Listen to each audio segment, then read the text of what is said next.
Hello hello everybody.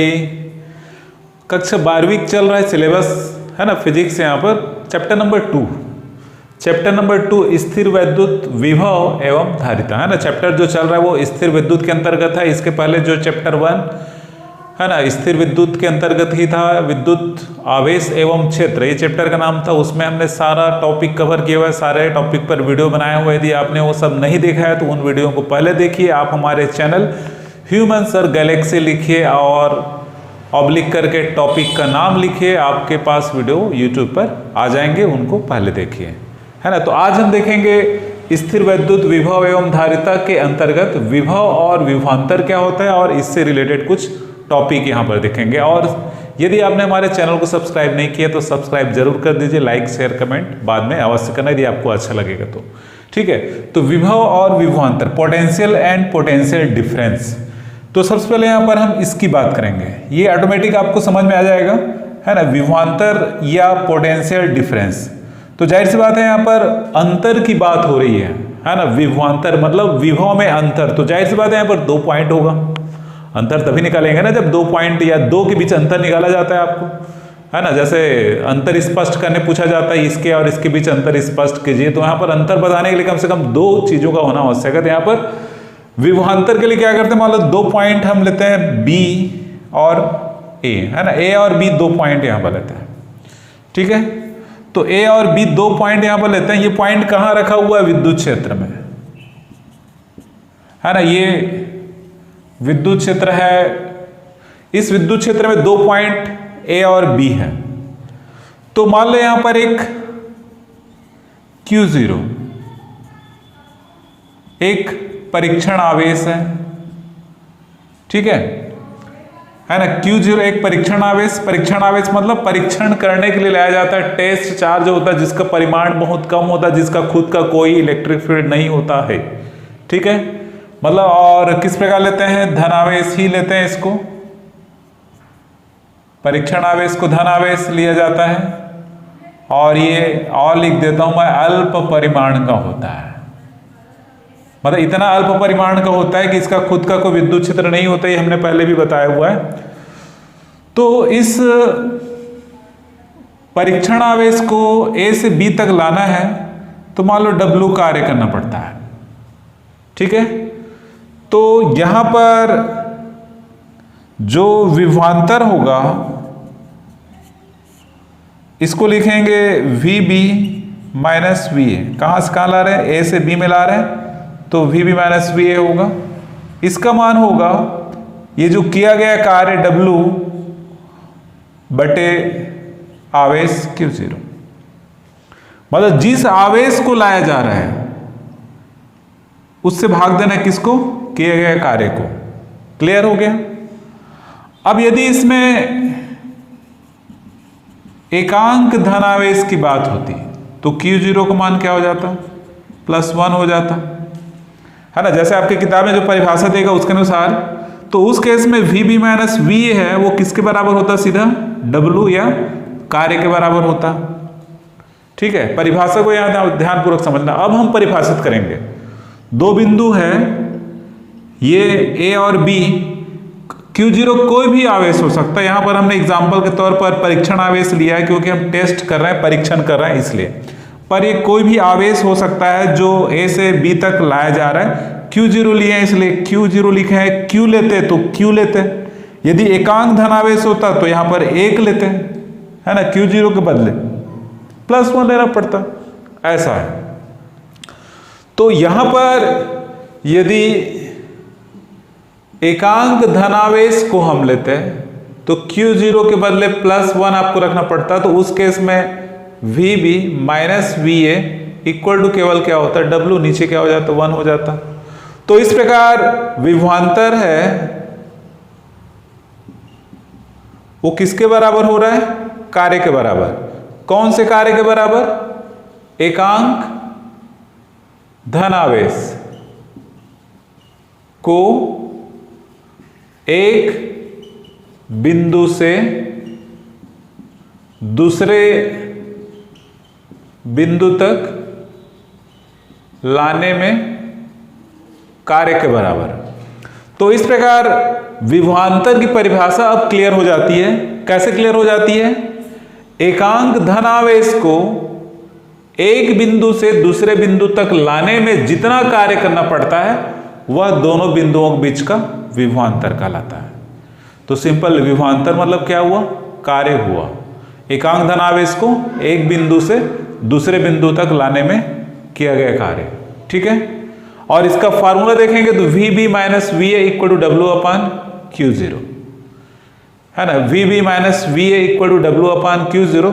और ये यहां से यहां तक लाने की प्रक्रिया को अत्यंत धीमे गति से किया जाता है, बहुत स्लो मोशन से, मतलब इतना कि अनंत स्टेप यहां से यहां तक लाने के लिए लेना पड़े ऐसा। मतलब ये जो Q0 को A से B तक लाने की प्रक्रिया है बहुत धीमे गति से या धीरे धीरे कराई जाती है। तो विभवांतर की परिभाषा क्लियर हो गया। एक बार और बता दूं मैं, एकांक धनावेश को एक बिंदु से दूसरे बिंदु तक ले जाने में जितना कार्य करना पड़ता है वह उन बिंदुओं के बीच का विभवांतर कहलाता है। ठीक है, अब इसी में VB माइनस VA है। इसमें एक कंडीशन कि यदि A अनंत पर हो, है ना, ये जैसे B है और ये है ना, जैसे ये, या इसी डायग्राम में ले सकते हैं, ये कहां चला गया? बाहर। ये A मान लो कहां पर? ये अनंत पर। ठीक है, मतलब A अनंत पर हो तो अनंत पर विभव क्या हो जाता है? 0 हो जाता है। अब यहां से एकांक धनावेश या परीक्षण आवेश को लाते हैं, परीक्षण आवेश Q0 ही ले लेते हैं। ठीक है, तो यदि A अनंत पर हो तो VA का मान क्या हो जाता है? 0। उस केस में इस फार्मूले से ये हो जाएगा VB माइनस 0, W आवेश Q0 है, तो उस Q0 आवेश को लाने के लिए मान लो W कार्य करना पड़ता है। इस W का मान चेंज हो सकता है क्योंकि दूरी अब बढ़ गई है तो कार्य यहां पर बदल जाएगा, अधिक कार्य करना पड़ेगा और ऐसा है। तो उस केस में ये VB equal to W upon Q0, तो ये कहलाएगा यहां पर विभव। बिंदु B पर विभव या बिंदु B का विभव, तो VB equal to W upon Q0। मतलब इसका फार्मूला भी इसके फार्मूले के जैसा ही है, पर ये दोनों में अंतर क्या हो गया? जब हम विभवांतर की बात करते हैं तो दोनों बिंदु A और B कहां होते हैं? विद्युत क्षेत्र के सीमा में या विद्युत क्षेत्र के अंदर होते हैं। ठीक है, परंतु जब हम विभव की बात करते हैं तो एक बिंदु कहां पर चला जाता है? अनंत पर चला जाता है, और दूसरा बिंदु जो B है ये कहां पर होगा? विद्युत क्षेत्र में होगा। ठीक है, बाकी इस कार्य का परिमाण बदल सकता है क्योंकि यहां पर बहुत दूर से ला रहे हैं, अनंत से ला रहे हैं, जबकि इसमें यहां से यहां तक ला रहे थे। ठीक है, तो उस केस में W का मान है ना, और इस केस में W का मान है वो अलग अलग होगा, उस कार्य का वैल्यू अलग अलग होगा, उस कार्य का मान अलग अलग होगा। ठीक है, तो ये तो हुआ यहां पर, है ना। इसके साथ साथ यहां पर इसमें एक दो इसका डिटेल और जस्ट देखते हैं कि, है ना, सिंपल दोनों का परिभाषा देख लिए, फार्मूला भी आ गया यहां पर W अपान Q0। इसका SI मात्रक है ना, ये ऊपर क्या है यहां पर? कार्य का मात्रक क्या होता है? जूल। नीचे आवेश का मात्रक क्या होगा? कूलाम।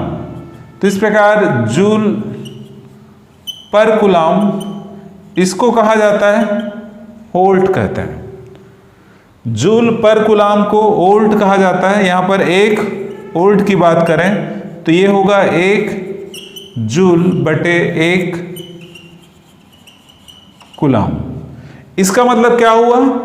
1 कूलाम आवेश को एक बिंदु से दूसरे बिंदु तक ले जाने के लिए यदि 1 जूल कार्य करना पड़ता है तो विभवांतर कितना होगा?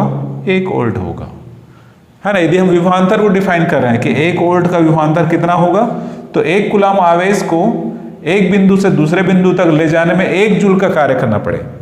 यदि हम विभव को डिफाइन करेंगे, विभव की परिभाषा देंगे, तो विभव की परिभाषा के लिए हम उसका भी सब वही होगा, मात्रक वही होगा, पर अंतर क्या होगा? डिफाइन करेंगे कि यदि 1 कूलाम आवेश को अनंत से एक बिंदु है ना, यदि 1 कूलम आवेश को अनंत से विद्युत क्षेत्र के किसी बिंदु तक ले जाने में W कार्य करना पड़ता है, तो उस केस में विभव कितना होगा उस बिंदु का? 1 वोल्ट होगा, है ना। यही ध्यान रखना है कि जब हम विभवांतर की बात करेंगे तो दोनों बिंदु आसपास होंगे। विभव की बात करेंगे तो एक बिंदु है वो अनंत पर होगा, जहां से आवेश को दूसरे बिंदु तक लाया जाता है ना। इसमें विमी सूत्र भी आप निकाल सकते हैं इसका,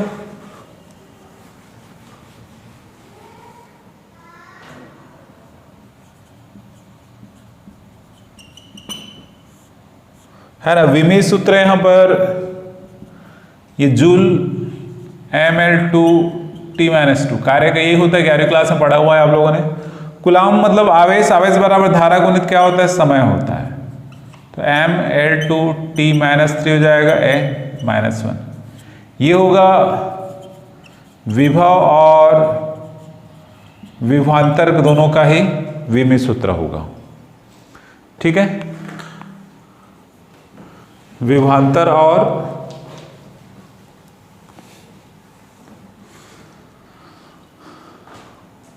विभव के प्रकार धनात्मक विभव, ठीक है। यदि कार्य करना पड़ता है, ठीक है, जैसे इसमें धन आवेश है, एकांक धन आवेश को इधर से ला रहे हैं ऐसे, तो इन दोनों के बीच कौन सा बल लगेगा? प्रतिकर्षण। तो इस प्रतिकर्षण बल के विरुद्ध क्या करना पड़ेगा? कार्य करना पड़ता है, क्योंकि ये आवेश यहां पर अपने आप नहीं आएगा, क्योंकि उनके बीच क्या लग रहा है? प्रतिकर्षण। तो धनात्मक विभव की परिभाषा क्या देते हैं कि यदि एकांक धनावेश को किसी बिंदु तक लाने के लिए कार्य करना पड़ता है, प्रतिकर्षण बल के विरुद्ध कार्य करना पड़ता है, तो उस बिंदु का विभव क्या होगा? धनात्मक होगा। और जनरली जो धन आवेशित वस्तुएं होती हैं उनका विभव क्या होता है? धनात्मक होता है। क्लियर है? दूसरा यहां पर ऋणात्मक विभव, यहां पर कार्य उस क्षेत्र या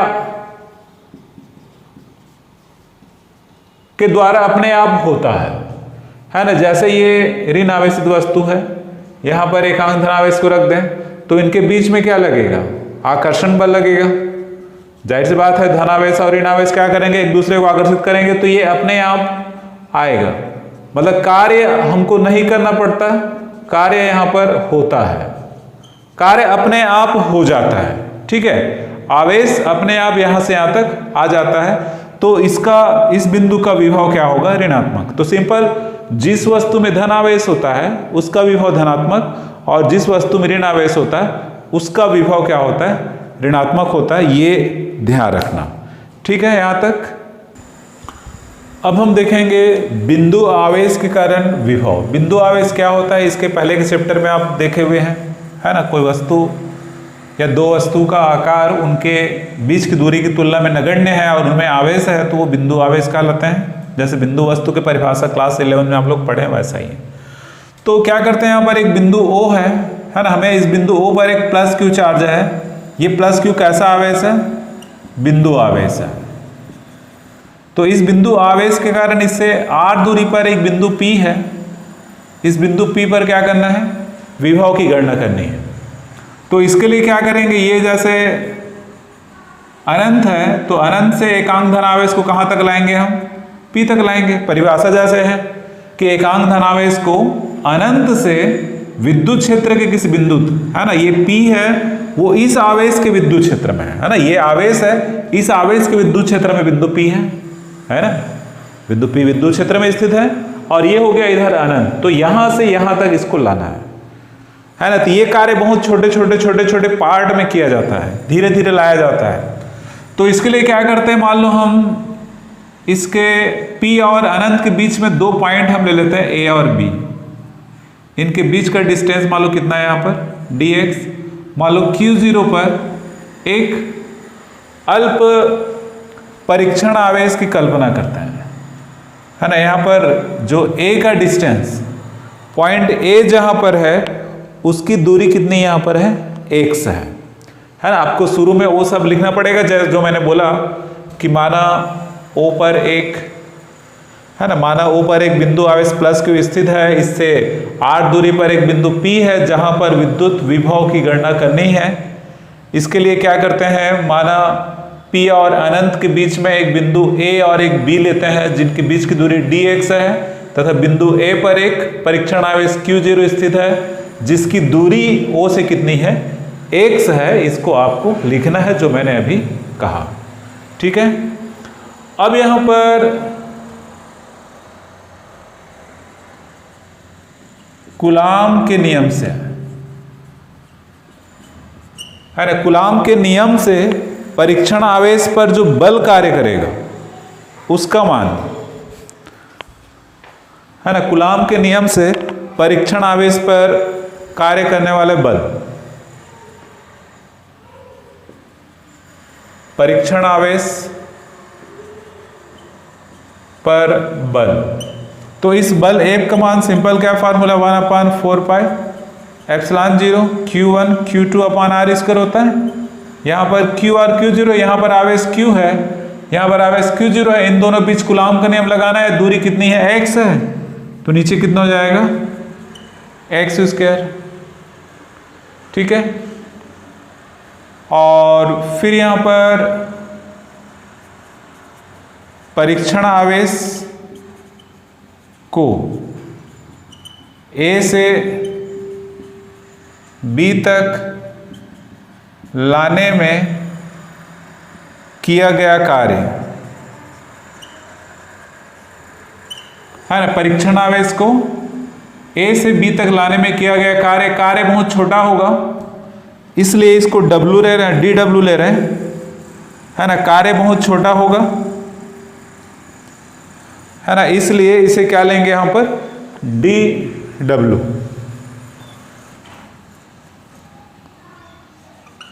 ठीक है। तो कार्य बराबर क्या होता है, बल इन दोनों के बीच, इसको यहां तक ला रहा है तो इस पर कौन सा बल लग रहा है, F बल लग रहा है, और विस्थापन कितना हो रहा है, F बल कितनी सा यहाँ पर ऐसे है, विस्थापन हो रहा है ऐसे, तो ये होगा माइनस dx, मतलब जो कार्य है वो क्या होगा, ऋणात्मक होगा, क्योंकि बल और विस्थापन एक दूसरे के विपरीत है। ऋण चिन्ह यह बताता है कि बल की दिशा विस्थापन के कैसी है, विपरीत है। तो ये तो हुआ यहाँ पर परीक्षण आवेश को A से B तक लाने में किया गया कार्य, परंतु हमको बिंदु P पर विभव की गणना करनी है, तो परीक्षण आवेश को यहां से यहां तक, मतलब अनंत से बिंदु P, अर्थात अनंत से कहां तक, है ना, इसकी दूरी अनंत है और इसकी दूरी क्या है, R है। अतः परीक्षण आवेश को अनंत से R दूरी तक लाने में किया गया कार्य, ठीक है। अतः परीक्षण आवेश को अनंत से R दूरी तक लाने में किया गया कार्य, तो ये कार्य W, है ना, ये जो छोटे छोटे कार्य यहाँ पर छोटा कार्य निकाला, वैसे यहाँ पर यहाँ से लेकर यहाँ तक छोटे छोटे छोटे कार्य करना पड़ेगा। तो कहाँ से कहाँ तक लिमिट उसका, अनंत से R, और ये DW, है ना, तो ये अनंत से R, DW का मान माइनस F dx। अब इसका कैलकुलेशन करना है, माइनस बाहर आ जाएगा, अनंत से R, F का मान यहाँ पर रख सकते हैं, क्या है, 1/4 पाई एप्सिलॉन 0 Q0 अपान R स्क्वायर और dx, हाँ सॉरी R इसका नहीं, यहाँ पर dx, x स्क्वायर, ठीक है, ये x स्क्वायर, F का मान यहाँ पर हमने रखा हुआ, माइनस तो माइनस है ही। अब इसमें x के सापेक्ष समाकलन हो रहा है, तो x वाला टर्म बस इस चिन्ह के अंदर आएगा, बाकी जो कांस्टेंट हो जाएगा उसको बाहर लिख देते हैं, है ना, Q0 upon x square infinite to R, क्या बचेगा, 1/x स्क्वायर dx, ठीक है। तो ये हो जाएगा W equal to minus Q0 upon x square, इसको लिख सकते हैं infinite to R x to power minus 2 dx। अब इसका समाकलन करना है। समाकलन पर भी हमने वीडियो बनाया हुआ है, आप हमारे चैनल का नाम लिखकर समाकलन लिखें तो आपको वो मिल जाएगा पूरा डिटेल वीडियो, है ना। यहाँ पर मैं फार्मूला लिख रहा हूँ समाकलन का, एक x to power n dx है, तो ये होता है x to power n plus 1 upon n plus 1, ठीक है। ऊपर भी x के घात n प्लस 1 होगा, नीचे भी x के घात, नीचे में केवल n प्लस 1। इससे तुलना करना है हमको, यहाँ पर n का मान क्या है माइनस 2, n का मान क्या है माइनस 2 यहाँ पर, तो इधर क्या होगा माइनस 2 प्लस 1 और माइनस 2 प्लस 1, ठीक है। अच्छा सॉरी, यहाँ पर ये x उसका नहीं रहेगा, हाँ एक मिस्टेक यहाँ पर करेक्ट कर लो, मिस्टेक हो गया था। ये x स्क्वायर तो यहीं पर है, क्या बाहर निकला है 4 पाई एप्सिलॉन 0, है ना। ये 4 पाई, वो कहते हैं ना गलती से मिस्टेक हो गया तो वैसा ही है, ठीक है। अब इसको सॉल्व करना है। W equal to minus Q0 upon 4 pi x0। अब इसका समाकलन कर दो, ये x टू पावर क्या होगा माइनस 2 प्लस 1 होगा, नीचे माइनस 2 प्लस 1 होगा, लिमिट क्या है यहाँ पर इनफाइनाइट से r, तो ये जाएगा W equal to minus Q और ये हो जाएगा x to power minus 1 upon minus 1, ठीक है।